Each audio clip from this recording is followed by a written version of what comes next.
안녕하세요. 인리빙 노혜경입니다. 어느새 1월의 마지막 날이 됐는데요. 세월의 흐름이 유수와 같다는 말처럼 순식간에 한 달이 지났습니다. 지나버린 시간을 안타까워하기보단 앞으로 남은 시간들을 알차게 계획하는 것이 무엇보다 중요할 듯 싶네요. 전문의와 함께하는 신년 건강특집. 오늘은 그 마지막 시간인데요. 지난 시간에 이어 신장 전문의 김도원 선생님과 함께 고혈압의 치료와 그리고 예방에 대해 알아보도록 하겠습니다. 먼저 쇼핑 가이드 함께 보시죠.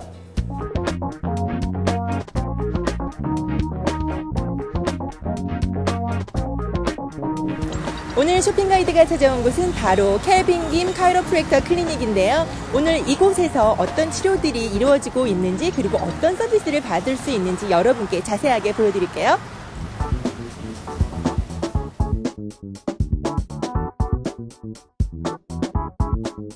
놀지역 핀치 메디컬 센터에 위치한 켈빈 킴 카이로프랙터 클리닉. 목, 허리 디스크는 물론 근육통에서 두통까지 각종 통증으로 고생하는 환자들이 편안하게 치료를 받을 수 있는 곳이다. 척추신경 전문의 켈빈 킴과 함께 겨울철 쉽게 발생할 수 있는 교통사고 대처 요령과 치료법에 대해 살펴보자. 겨울철이면 이런 카이로프랙터 클리닉을 어떤 환자들이 많이 찾게 되나요?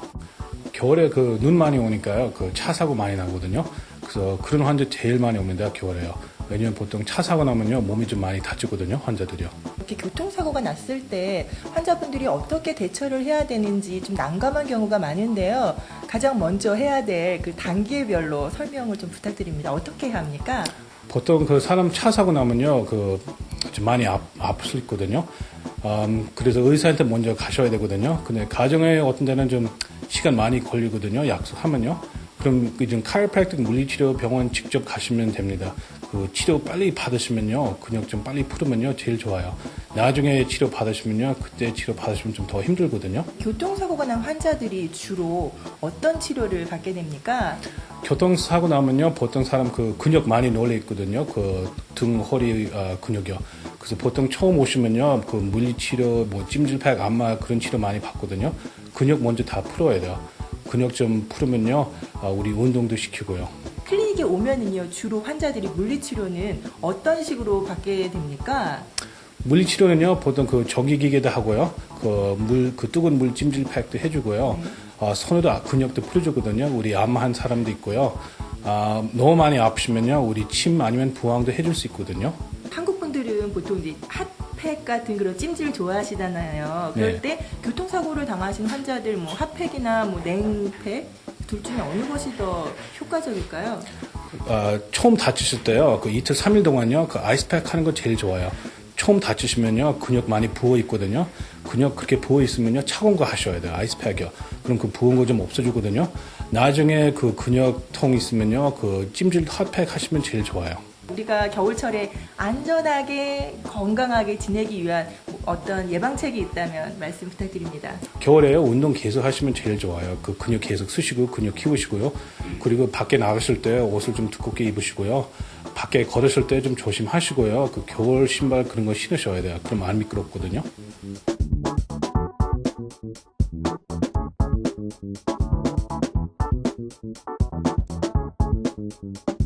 물리치료와 함께 지속적으로 병행해야 하는 것이 있다면 바로 운동치료.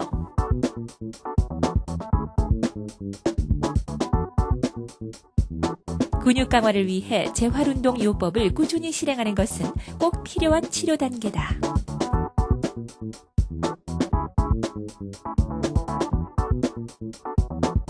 전문 트레이너와 함께 재활운동을 할 수 있다는 것 또한 켈빈 킴 클리닉의 자랑거리다.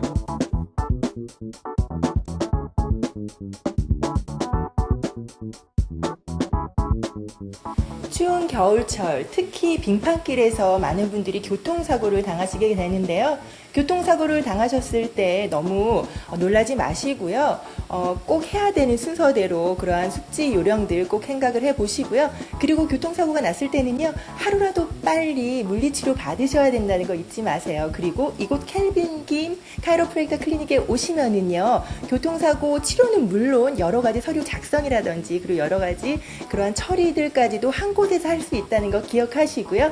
교통사고 없는 건강한 겨울철 보내시기 바랍니다.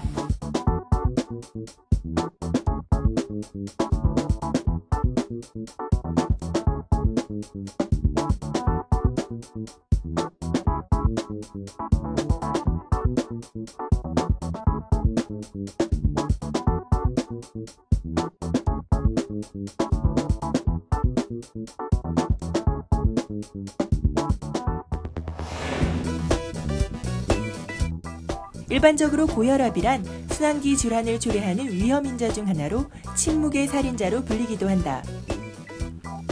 60대 이상의 노년층에 주로 발생하던 고혈압이 최근엔 서구화된 식생활과 음주, 흡연, 비만으로 인해 20, 30대의 젊은 층과 청소년층에서도 발생하고 있다.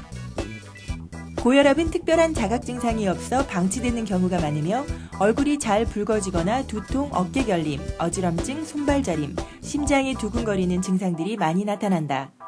술과 담배를 즐기고 비만한 사람인 경우 특히 식생활 습관의 개선이 필요하다. 이번에는요, 이제 고혈압의 진단 기준에 대해서도 알고 싶은데요. 고혈압을 진단하는 그런 진단법엔 어떤 것들이 있나요? 네. 우리가 고혈압을 진단하는 과정에 있어서 흔히들 혈압 수치 기준을 140에서 90 이상이면 우리가 고혈압으로 그렇게 진단을 하게 됩니다. 고혈압이란 이렇게 140에서 90 이상일 경우에 고혈압을 가진 환자라고 말씀을 드리지만 혈압이라는 것은 이런 정상 분포도를 구성하고 있습니다. 그래서 10,000명 정도의 인구 조사를 하다가 보면은 갑자기 심혈관 질환이 높아지는 그런 경우가 있습니다. 그래서 이 혈압을 진단하는 그런 과정에 있어서 아주 신중을 기할 필요는 있습니다. 왜냐하면은 그 혈압은 수시로 변합니다. 낮과 밤 본인의 그 안정 상태라든지 특히 이제 감기약을 복용했을 때는 혈압이 많이 오르는 경우가 있어서요. 그래서 혈압은 우리가 될 수 있는 대로 여러 번 재어서 정확한 그 고혈압 진단을 내리는 것이 중요합니다. 그리고 특히 그 고혈압 치료 과정에서 문제점은 많은 분들이 조금 전에 말씀드린 것처럼 진단이 안 된 상태가 많습니다. 그리고 또 진단을 받으신 분들도 약물 복용을 한다든지 이런 거를 적극적으로 하지 않은 분들이 많으세요. 그래서 한국이나 여기 카나다 역시 이런 학회에서 조사를 해보면은 이 다음 슬라이드에서 보여드리는 것처럼 진단이 안 된 상태, 고혈압이 있지만 자기가 고혈압인지를 모르고 있는 분들이 거의 반 정도가 됩니다.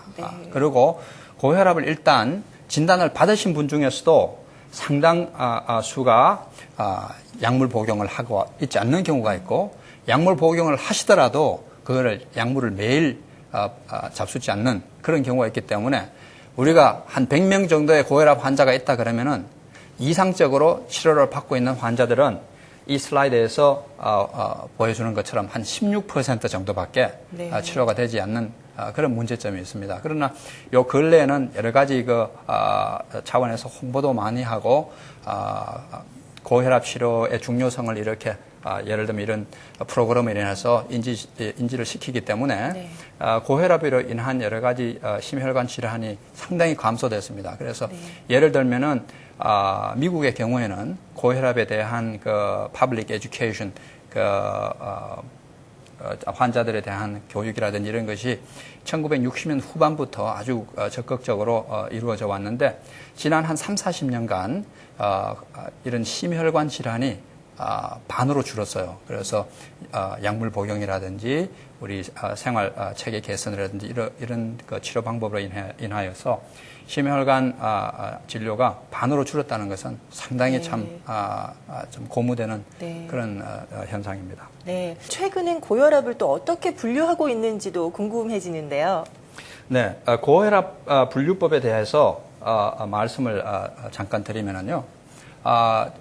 조금 전에 제가 말씀드렸다시피 고혈압은 이런 흑백 논리가 아니고 뭐 네. 혈압이 높고 낮은 것을 우리가 이렇게 두 가지로 분류할 수 없는 것이고 하나의 고혈압은 정상 분포도를 가지고 있기 때문에 혈압은 우리가 될 수 있는 대로 낮으면 낮을수록 좋다고 그렇게 이야기를 합니다. 과거에는 140에 90 이상이면은 고혈압이고 그 이하는 고혈압 환자가 아니라고 그렇게들 생각을 했습니다만은 요 근래 고혈압 분류법은 가장 좋은 혈압은 120에 80 이하입니다.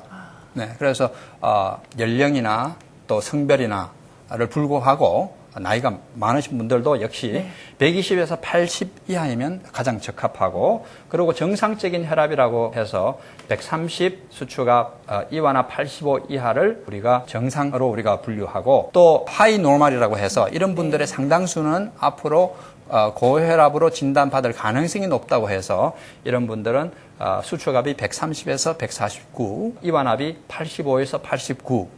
그래서 물론 140에서 90 이하죠. 네. 이런 분들은 조심스럽게 자주 혈압을 측정하는 것이 중요하겠고 예. 고혈압도 우리가 세 단계로 나눴습니다. 네. 그래서 우리가 1단계, 2단계, 3단계로 나누는데 우리 수축압이라든지 이완압 정도에 따라서 이렇게 분류를 하고 서두에서 말씀드렸습니다마는 고혈압 환자들의 아주 극소수가 정상이 있습니다. 그래서 이런 3단계 고혈압이 있으신 분들만이 네. 두통이 심하다든지 자주 코피가 난다든지 이렇습니다. 그래서 정상이 없다고 해서 혈압에 대해서 무관심할 게 아니라 정상이 없더라도 제가 여러 번 강조합니다만은 정상이 없더라도 자주 혈압을 측정하는 것이 중요합니다. 네, 지금 선생님께서 거듭 강조해서 말씀을 하셨는데 정말 고혈압이 침묵의 살인자라고 불리는 그런 이유를 정말 알 수 있게 됐는데요. 그렇다면 이런 고혈압의 치료는 어떻게 이루어지나요?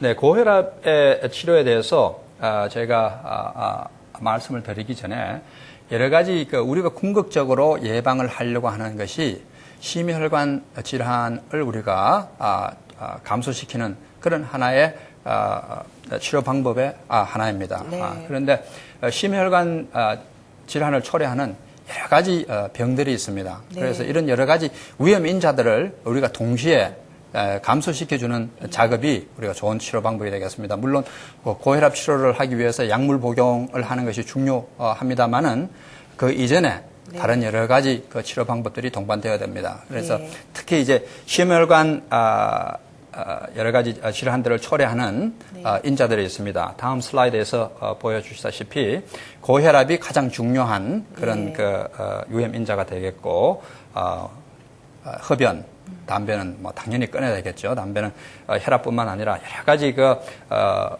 인체에 영향을 주고 있기 때문에 담배를 끊으셔야 된다든지 고지질증, 콜레스테롤이라든지 중성지방 수치가 높으신 분들은 또 적극적으로 생활 개선을 한다든지 약물 복용을 해서 이런 것을 치료를 해야 되겠고 당뇨병 이런 것이 다 이런 하나의 성인병의 하나입니다. 예. 그렇기 때문에 이 20세기, 21세기에 성인병 그러니까 여러 가지 음식물이 바뀐다든지 생활 패턴이 바꿈으로 인해서 오는 여러 가지 질환들이기 때문에 이런 여러 가지 위험 인자들을 우리가 동시에 감소시키고 제거해 줌으로써 좋은 치료가 된다고 생각합니다. 그리고 좀 더 상세히 제가 말씀드릴 것 같으면은 식이법에 있어서는 우리 한국 분들이 너무 음식을 작게 먹습니다. 그래서 고혈압을 초래하는 가장 큰 원인 중에 하나가 염분 섭취량입니다. 그래서 한국 분들은 예를 들면은 하루에 20 내지 30g 정도의 염분을 섭취하고 여기 아주 전형적인 북미 대륙의 웨스턴 다이어트는 한 10에서 한 20g 정도가 되는데 예를 들면은 고혈압이 에스키모 종족에는 상당히 희귀합니다. 왜냐하면 에스키모 종족들은 소금을 많이 먹지 않아요. 네. 그 반면에 우리 일본 사람들, 한국 사람들은 염분을 많이 섭취하기 때문에 네. 혈압이 많아집니다. 그래서 저는 식이요법 중에서는 무엇보다도 소금 섭취량을 감소시키는 것이 중요하다고 생각이 되고 그리고 규칙적인 운동 역시 중요합니다. 혈압을 조절하는 그런 차원뿐만 아니라 당뇨라든지 고지혈증을 치료하는 이런 데 있어서 우리가 적어도 일주일에 3번 내지 4번 그리고 한 45분 내지 60분 정도 매일 이렇게 운동을 하는 것이 중요하고 또 술 섭취는 많은 분들이 아시겠지만 조금의 술을 먹는 것은 괜찮습니다. 오히려 조금 그 술을 마시는 것은 이런 그 심혈관 질환을 초래하는 위험 인자를 낮추는다고 그렇게 연구 결과가 나와 있어요. 물론 과음하면은 안 좋겠죠. 그렇죠. 그래서 흔히 그 하루에 맥주 한 병이라든지 소주로는 한 반 병 정도 잡수는 거는 큰 문제가 되지 반병이요? 소주 한 반병 정도 지금 연구 결과가 되어 있습니다. 예, 지금 고혈압을 어떻게 치료하는지에 대해서 말씀을 들었는데요. 그리고 이제 고혈압의 치료 중에서 가장 많이 사용되는 것이 약물 치료라고 알고 있는데 약물 치료는 언제부터 시작을 하게 됩니까? 조금 전에 말씀드린 여러 가지 생활 개선이라든지 식이요법이라든지 이런 거는 물론 많은 분들 고혈압이 없으신 분들한테도 마땅히 적용되는 그런 치료 방법입니다. 그런데 솔직히 말씀드려서 이러한 비약물적인 치료들은 물론 하시는 것이 굉장히 중요합니다. 그런데 현실적으로 이런 것을 지속적으로 유지하시는 분들은 상당히 드뭅니다. 잘 아시겠지만 비만증을 치료하는 것과 마찬가지로 몇 달간은 열심히 하시다가 이걸 지속적으로 하지 못하는 것과 마찬가지로 대부분의 경우에 고혈압 진단을 받으신 분들은 약물 치료를 하는 것이 좋습니다. 그래서 약물 치료 방법은 여러 가지가 있습니다. 그래서 이런 여러 전문적인 약물들이 많습니다만은 간단히 말씀드리면은 요 근래에 약물은 한 가지 내지 두 가지로 과거에는 치료를 했지만 많은 경우에 요 사이는 작은 용량의 여러 가지 약물을 사용함으로써 효과적인 경우가 있습니다. 그래서 많은 경우에 우리가 약물 치료를 사용했을 경우에는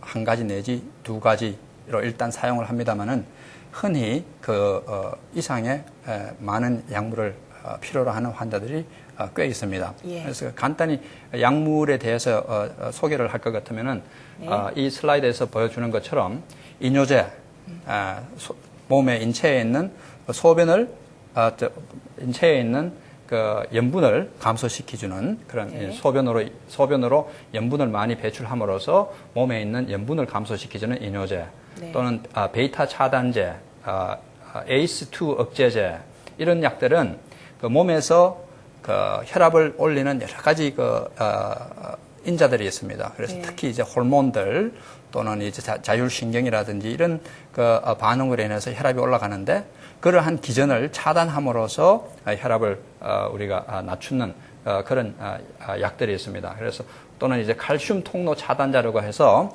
우리 칼슘은 또 혈관을 수축시켜주는 그런 효과가 있어요. 그래서 이 세포 내로 들어가는 칼슘의 통로를 억제시켜줌으로써 또 혈압을 낮춘다든지 이런 여러 가지 기전들이 있고 잘 아시다시피 혈압약은 수십 가지가 되죠. 그래서 사람들마다 또 혈압약이 잘 맞으신 분들이 있기 때문에 혈압약은 각 개개인에 따라 가지고 적절한 약을 복용하는 것이 또 중요합니다. 네. 오늘 선생님과 함께 고혈압에 대해서 알아봤는데요. 그렇다면 마지막으로 고혈압을 예방할 수 있는 방법에 대해서도 소개 부탁드립니다. 네.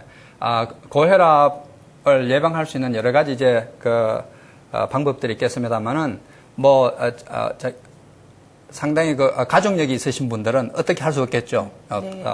이미 고혈압의 가족력을 가지고 태어나신 분들은 어떻게 할 수가 없겠고 고혈압도 역시 성인병의 하나입니다. 그렇기 때문에 중요한 것은 제가 종합적으로 말씀드리면은 염분 섭취량을 일단 줄여서야 되겠고 두 번째는 여러 가지 규칙적인 운동을 하는 것이 중요하고 또 흡연을 하시는 분들은 예. 담배를 당연히 끊으셔야 되고 또 체중 조절을 하셔가지고 정상적인 체중을 유지하는 것이 좋고 또 스트레스도 또 하나의 인자가 되겠습니다. 네. 그래서 가능하면은 즐겁게 웃으면서 생활하시는 네. 것도 중요하다고 생각됩니다.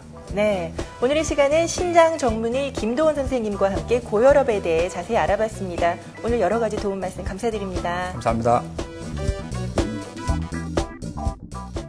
무자년 새해를 맞아 전문의와 함께 건강에 대해 알아본 신년 건강 특집. 많은 도움 되셨나요? 인리빙은 앞으로도 시청자 여러분께 유익한 정보 전해드리기 위해 최선을 다하겠습니다. 인리빙에 궁금한 점 있으시면 얼티비로 문의해 주시고요. 저는 다음 주 새로운 소식으로 찾아뵙겠습니다. 안녕히 계세요.